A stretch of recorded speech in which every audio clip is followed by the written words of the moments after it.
इस वीडियो में हम जानेंगे इलेक्ट्रिक फील्ड के बारे में।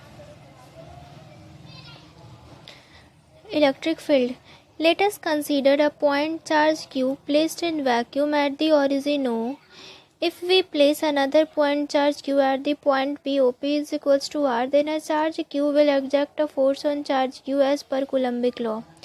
मीन्स क्या कह रहा है कि एक वैक्यूम स्पेस लो, उसमें क्या करो कि एक चार्ज q, बड़ा q चार्ज q को रख दो, और उसके बाद क्या बोल रहा है कि r डिस्टेंस पे मीन्स यहाँ से r डिस्टेंस पे एक स्मॉल चार्ज q लो, तो क्या होगा, ये जो बड़ा चार्ज q है वो इस पर एक फोर्स लगाएगा कूलम्ब लॉ के according. We may ask the question, if charge q is removed then what is left in the surrounding। Means ये क्वेश्चन भी पूछा जा सकता है कि अगर जो हमने स्मॉल चार्ज q को रखा था वहाँ पर, अगर उसे हटा दिया जाए तो जो बड़ा q है उसके सराउंडिंग में क्या बचेगा। इज़ देयर नथिंग, क्या वहाँ पर कुछ भी नहीं होगा। Is there nothing at the point P, means जिस पॉइंट P पे रखा गया था उस पॉइंट पे क्या कुछ भी नहीं होगा। In order to answer such question, when we place the charge Q at P the early scientists introduced the concept of field. According to this, we say that the charge Q produce an electric field anywhere in the surrounding when the electrical charge is इस point में क्या कहने की कोशिश कर रहा है कि वो जो चार्ज Q था और उसके सराउंडिंग जो पॉइंट P था, तो वहाँ पर क्या आ जाएगा, वहाँ पे इलेक्ट्रिक फील्ड आ जाएगा। मीन्स वहाँ पे कुछ भी नहीं होगा, बल्कि मतलब वहाँ पर क्या होगा, वहाँ पे इलेक्ट्रिक फील्ड होगा। और इलेक्ट्रिक फील्ड का जो फॉर्मूला होता है वो ये होता है, इसको इस तरह से याद रख सकते हैं यार, यहाँ पे वेक्टर फॉर्म में लिखा गया 1/4 pi epsilon not q by r square, और r कैप लिखा गया है डायरेक्शन को दिखाने के लिए। देन उसके बाद यहाँ पर बताया गया है कि आर कैप की जो वैल्यू होती है, यहाँ पर आर कैप की जो वैल्यू होती है वो किसके बराबर होती है, आर वेक्टर बटा आर का मैग्नीट्यूड के बराबर। The equation 1.6 specify the value of electric field for each value of the position vector r. The field signify how distributed quantity can be scalar. यहाँ पे कुछ इसी तरह का पॉइंट इसके बारे में बताया जा रहा है, जैसे कि हमारे यहाँ पता चलता है, जैसे कि फोर्स की वैल्यू जो होती है वो कुछ इस तरह से होती है, और इस पॉइंट में बताया गया है कि अगर यहाँ पे ये जो Q है उसे 1 रख दिया जाए तो ये क्या हो जाएगा, ये इलेक्ट्रिक फील्ड के बराबर हो जाएगा। फोर्स की वैल्यू जो होगी वो इलेक्ट्रिक फील्ड के बराबर हो जाएगी अगर यहाँ पर Q की वैल्यू 1 रख दी जाए तो। और यहाँ से फोर्स और इलेक्ट्रिक फील्ड के बीच का एक रिलेशन बताया गया इस जगह पर। देन उसके बाद from equation 1.8 we can infer that if is unity. हाँ, मतलब जो मैंने पहले पॉइंट बताया था वही इसमें लिखा गया है, बस और कुछ भी नहीं है। देन उसके बाद इन सारे पॉइंट्स में ऐसा कुछ खास नहीं है पढ़ने के लिए। देन आगे है electric field due to a system of charges. Means बहुत सारा अगर सिस्टम ऑफ चार्जेस होगा तो उसके कारण सिस्टम ऑफ चार्जेस मतलब बहुत सारा चार्ज होगा, और उसके कारण अगर एक पॉइंट पे इलेक्ट्रिक फील्ड की वैल्यू निकालनी होगी तो क्या होगा। तो सबके लिए इंडिविजुअल इलेक्ट्रिक, इसमें क्या करेंगे, इसमें ये भी बहुत ईजी है। एक सेकेंड, सॉरी।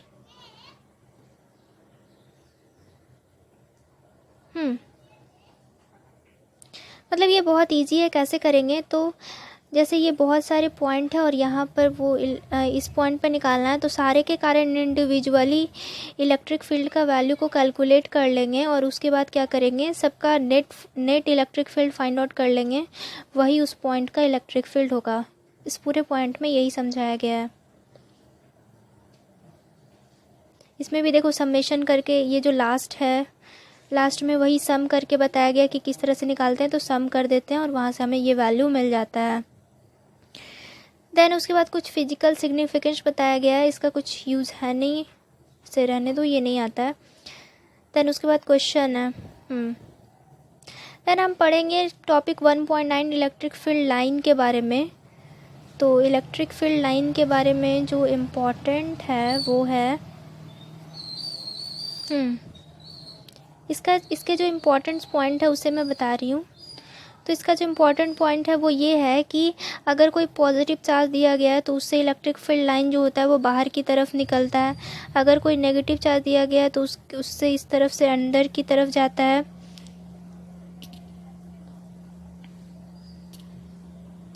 फिर उसके बाद है कि two field line can never cross each other, means दो फील्ड लाइन है अगर वो दोनों एक दूसरे को कभी भी क्रॉस नहीं कर सकता। मान लो ऐसे फील्ड लाइन है, ये ऐसे फील्ड लाइन है, तो ये दोनों को ऐसे यहाँ पे क्रॉस कर रहा है, पर ऐसा नहीं हो सकता है।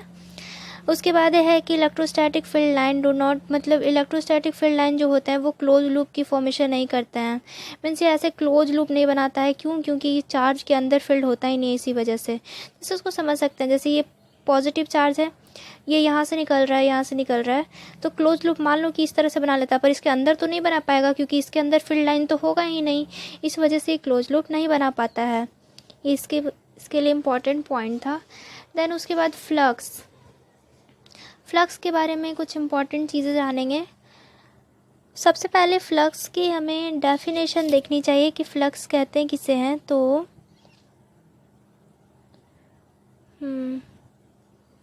1 सेकेंड, मैं बस इम्पॉर्टेंट पॉइंट डेफिनेशन बता देती हूँ।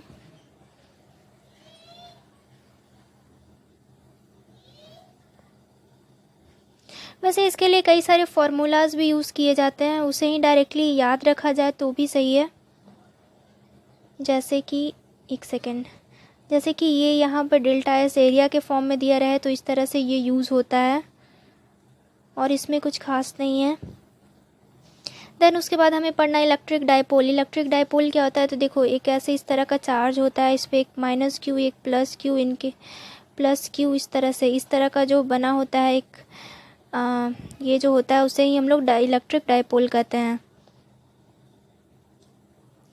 फिर इसके बाद पढ़ना है the field of an electric dipole, means electric जो डाइपोल होता है उसका फील्ड किस तरह से होता है उसके बारे में। तो ये सारे हम लोग सारे न्यूमेरिकल और डेरिवेशन में करेंगे, तो इसे भी अभी रहने देते हैं।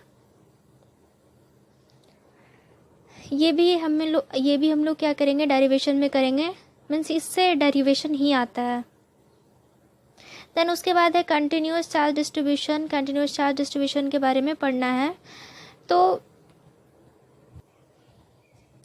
देखो, यहाँ पे जो कंटिन्यूस चार्ज डिस्ट्रीब्यूशन है इसे जनरली न्यूमेरिकल ही बनाने के लिए आते हैं, तो इसका थ्योरी कुछ काम का होता नहीं है, तो इसे हम लोग नहीं पढ़ेंगे। देन उसके बाद आगे देखा जाए गॉस लॉ। तो गॉस लॉ जो होता है उसका इम्पॉर्टेंट पॉइंट बताया जाए तो गॉस लॉ में क्या क्या यूज़ होता है उसके बारे में देखेंगे। गॉस लॉ में जो होता है वो ये फॉर्मूला यूज़ होता है, ई डॉट डेल्टा एस, ये वाला जो फार्मूला है ये यूज़ होता है, तो इसे ध्यान में रखना है। और साथ ही साथ आगे बढ़े तो इसके बाद जो यहाँ पे लिखा हुआ है कि ये वाला जो फार्मूला है यहाँ पे phi is equals to Q by epsilon naught, ये वाला फार्मूला यूज़ होता है। ये दो फार्मूला ही जनरली यूज़ होते हैं गॉस लॉ में, तो बस इसमें इतना ही याद रखना है। देन उसके बाद नेक्स्ट आगे बढ़ते हैं। आगे हमें पढ़ना है एप्लीकेशन ऑफ गॉस लॉ। इसमें भी हम लोग न्यूमेरिकल ही बनाने का यूज़ करते हैं और ऐसा कुछ खास है नहीं।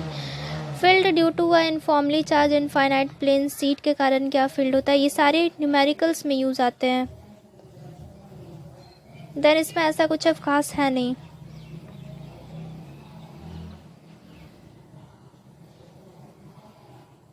तो इसी के साथ ये पूरा चैप्टर ख़त्म होता है और इसके जितने भी इम्पॉर्टेंट पॉइंट्स हैं जो कि याद करने वाले हैं वो हम लोग अगले वीडियो में एज अ नोट्स करेंगे। अगले वीडियो में नहीं करेंगे, अगले वीडियो में इसका नेक्स्ट चैप्टर करेंगे और फिर पूरे फिजिक्स की बुक को ख़त्म करने के बाद पूरे बुक का समरी करेंगे।